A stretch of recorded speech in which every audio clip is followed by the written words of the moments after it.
সালামু আলাইকুম সম্মানিত দর্শক শ্রোতা বায়ু বন্ধুগণ, আজকে আপনাদেরকে এই প্রতিবেদনে জানাবো কিভাবে থাই জাতের পাঙ্গাস মাছের পোনা চাষ করবেন।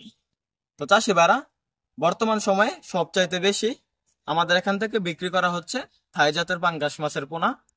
তারপরেও দেখা যাচ্ছে থাই জাতের পাঙ্গাস মাছের পোনা আমাদের এখানে প্রচুর পরিমাণ মজুত রয়েছে। এই মাছের উৎপাদন বেশি, এই মাছের বিক্রিও বেশি। তো চাষি ভাইরা, আমাদের যে থাই জাতের পাঙ্গাস মাছের পোনাগুলো রয়েছে, এই পোনাগুলো বাংলাদেশের যে কোনো জায়গা থেকে আপনারা আমাদের হ্যাচারি থেকে ফ্রি হোম ডেলিভারিতে ক্রয় করতে পারবেন। তো চাষি ভাইরা, থাই জাতের পাঙ্গাস মাছ চাষে সবচাইতে বেশি ফলাফল যদি আপনারা ভালোভাবে চাষ করতে পারেন।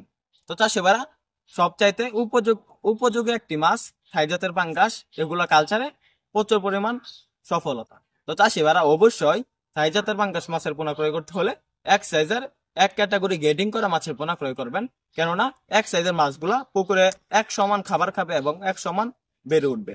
তো চাষি ভাইরা, থাই জাতের পাঙ্গাস মাছের পোনাগুলো আমাদের এখান থেকে যে মাছগুলো ক্রয় করবেন, ওগুলা কোনো নার্সিং করতে হবে না, সরাসরি পুকুরে চাষ করতে পারবেন। কেননা আমরা দিচ্ছি আপনাদেরকে 1000 পিসে কেজি, 600 পিসে কেজি, 800 পিসে কেজি থাই জাতের পাঙ্গাস মাছের পোনা। এই মাছগুলো নার্সিং করতে হবে না। যদি আপনারা চান ছোট মাছের পোনা চাষ করতে পারবেন। ছোট মাছের পোনা চাষ করতে গেলে দেখা যাচ্ছে নার্সিং করতে লাগে। তো আপনারা যদি পুকুরে পাতলা করে চাষ করেন, মানে অল্প অল্প করে চাষ করেন, যেমন দেখা যাচ্ছে প্রতি শতকে 400 পিস যেখানে চাষ করতেন, ওইখানে 200 থেকে 250 পিস চাষ করলে নার্সিং করতে হয় না। তো চাষি ভাইরা, থাই জাতের পাঙ্গাস মাছের পোনা চাষে সবচাইতে বেশি ফলাফলের কারণ হলো এই মাছগুলো প্রচুর পরিমাণে খাবার খায়, আর এই মাছগুলোকে হাতে বানানো যে কোনো খাবার খাওয়াতে পারবেন।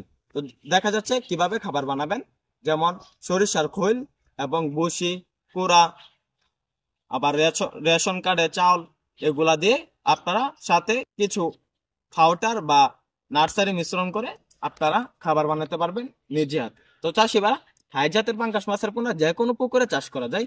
এই মাছগুলো দ্রুত বড় হয়। এই মাছগুলো বাজারে সবচেয়ে বেশি বিক্রি হয়। বাংলাদেশে দেখা যাচ্ছে বাজার করতে গেলে, মাছ ক্রয় করতে গেলে বাজার থেকে প্রতিদিনই থাই জাতের পাঙ্গাস মাছের পোনা কেনা লাগে বা দেখা যায় বাজারে। অন্য অন্য মাছ এরকম পাঙ্গাস মাছের মতো দেখা যায় না, কারণ এই মাছগুলো সবচেয়ে বেশি মানুষ খেয়ে থাকে। এই মাছগুলো খেতে সুস্বাদু এবং এই মাছগুলোতে কাটা কম। তো চাষিবারা, থাই জাতের পাঙ্গাস মাছের পোনা আপনারা কালচারের জন্য প্রতি শতকে 250 থেকে 300 পিস চাষ করবেন। তো আপনার ঘনত্ব বুঝে চাষ করতে পারবেন, বেশি ঘনত্বে চাষ করতে পারবেন যদি পুকুর গভীর হয়। তো চাষিবারা, এই মাছগুলোকে খাবার দিবেন।